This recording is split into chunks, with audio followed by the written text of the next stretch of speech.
Welcome. Here I show the making of my time-lapse 3D printer movies. So the most important is that I have, of course, my Prusa printer. Then at the edge of my heatbed I mount a Raspberry Pi camera on a mount which I printed as well. And then the IT setup is I have a Raspberry Pi 3, you see here,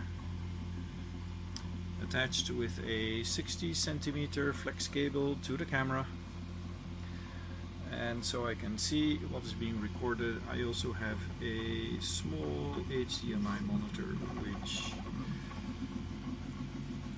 I bought from Etherroot.